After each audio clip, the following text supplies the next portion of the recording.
हा पदार्थ मी 2-3 वेळा खाल्लेला आहे, पण घरी हा पदार्थ मी कधी ट्राय केलेला नाही. तर आता हे गोळे पाहून तुम्हाला अंदाज आला असेल, की हा पदार्थ कोणता आहे. तर डाळ-बाटी हा पदार्थ तर तुम्ही खाल्ला असेल, माहीत पण असेल. तर त्याचाच थोडासा हा प्रकार आहे.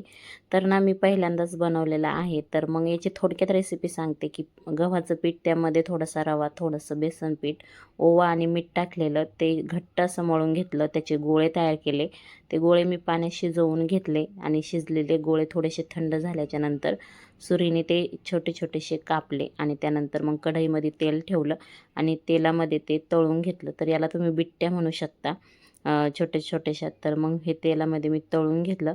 तसं तर मी काही जास्त सुगरण नाही आहे, पण ना मला स्वयंपाक छान करता येतो आणि स्वयंपाक करायची आवड पण आहे आणि वेगवेगळे पदार्थ पण ट्राय करायची आवड आहे. यूट्यूबला पाहिलं किंवा रील्सला पाहिलं, की तो पदार्थ ना मी बनवून पाहते, टेस्टला कसा लागतो किंवा मला तो जमतोय की नाही.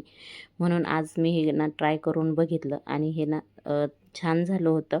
म्हटलं चला टेस्ट करून पाहूया कसं लागतंय, आणि खायला खरंच खूपच भारी लागत होतं. तुम्ही जर हे कधी ट्राय नसेल केला ना, तर नक्की एकदा ट्राय करून पहा. टेस्टला खूप छान लागतंय आणि संध्याकाळच्या वेळेला ना गरमागरम खायला तर खूपच भारी लागतंय. आता ना मला हे वरदला खायला द्यायचं होतं आणि ना वरदची मला रिॲक्शन पाहिजे होती.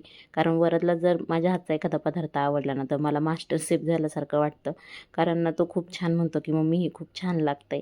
आता मी त्याला दिलं, पहिल्यांदा त्याने बघून तर हे असं दुसरीकडे तोंड केलं. त्याला वाटलं हे काय बनवून दिलं हिने. त्याला म्हटलं टेस्ट कर आणि मग सांग. पण त्या टेस्ट केल्याच्या नंतर त्याला ते एवढं आवडलं ना, की त्याने मला परत ते तळायला लावलं. परत म्हटलं मला अजून ते मम्मी, मला खूपच आवडलं. चला तर मग तुम्ही पण नक्की ट्राय करून पहा. व्हिडिओ आवडला असेल तर लाईक, शेअर आणि प्लीज सबस्क्राईब करून जावा. Bye bye. भेटूया पुढच्या व्हिडिओमध्ये.